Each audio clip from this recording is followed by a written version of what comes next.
लखनपुर नाम के गांव में एक जमींदार रहता था। जमींदार का नाम रामस्वरूप था। उसके परिवार में पत्नी सुधा, बेटा सुमित और बेटी शीतल रहते थे।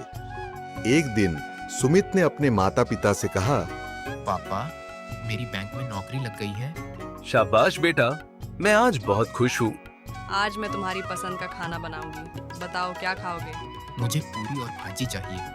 तो ठीक है भैया, आज पूरी भाजी बनेगी और साथ में मीठी मीठी खीर भी, क्योंकि वह मेरी पसंद है। ये सुनते ही सब लोग हंस पड़े। शाम को जब सब खाना खाने बैठे तो शीतल बोली, भैया, अब तो आपकी नौकरी भी लग गई है। अब शादी कर लो, मेरे लिए एक भाभी ले आओ। धत पागल। पागल नहीं बेटा, शीतल सही कह रही है। तुम्हारी उम्र भी हो गई है शादी की। क्या कहते हो जी? मुझे नहीं पता, तुम लोगों को जो ठीक लगे वही करो। उस रात सब लोग खाना खाकर सो गए। अगले दिन सुबह जब सुमित दफ्तर चला गया तो सुधा ने रामस्वरूप से कहा, जी, आप आज पंडित जी को बुलाइए। हम उन्हें सुमित की शादी के बारे में बता देते हैं। ठीक है, मैं आज शाम को पंडित जी को घर बुला लूंगा।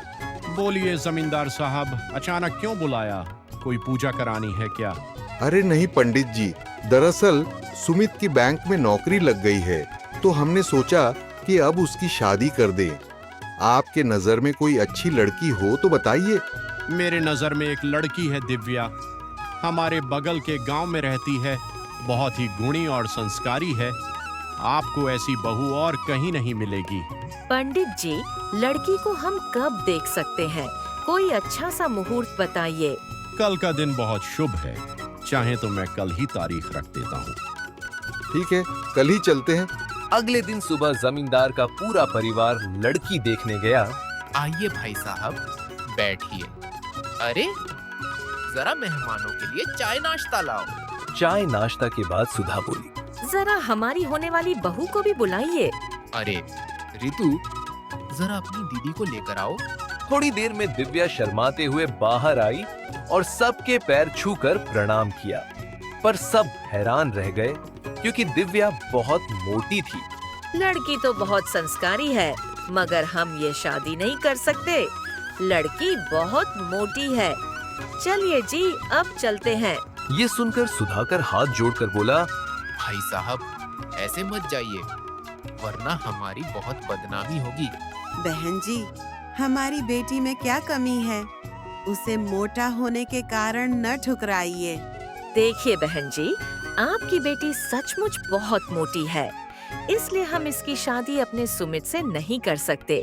माफ कीजिए। आप चिंता मत कीजिए, मेरी बेटी कुछ ही महीनों में पतली हो जाएगी। तो फिर ठीक है, अगर आपकी बेटी अगले 4 महीनों में पतली हो जाती है तो 5वें महीने में मैं सुमित की शादी उससे कर दूंगा। इतना कहकर जमींदार परिवार वहां से चला गया। उस रात दिव्या अपने कमरे में सोचने लगी, चाहे कुछ भी हो जाए, मैं पतली होकर रहूंगी अगले 4 महीने में। इसके बाद दिव्या रोज सुबह 4 बजे उठकर जॉगिंग करने लगी। घर आकर एक्सरसाइज करने लगी और खाने पीने में भी परहेज करने लगी। धीरे धीरे उसका वजन कम होता गया और 4 महीने में ही वह पतली हो गई। 4 महीने बाद जब जमींदार परिवार फिर से सुधाकर के घर आया तो दिव्या को देखकर सब हैरान रह गए। जैसा मैंने कहा था वैसा ही हुआ। अगले महीने ही सुमित और दिव्या की शादी होगी। अगले महीने बड़ी धूमधाम से सुमित और दिव्या की शादी हो गई। शादी के बाद पूरा परिवार हंसी खुशी रहने लगा। सीख, अगर हम मेहनत करें तो हमारे लिए कोई भी काम मुश्किल नहीं होता। बस हमें हिम्मत और लगन के साथ मेहनत करनी होती है।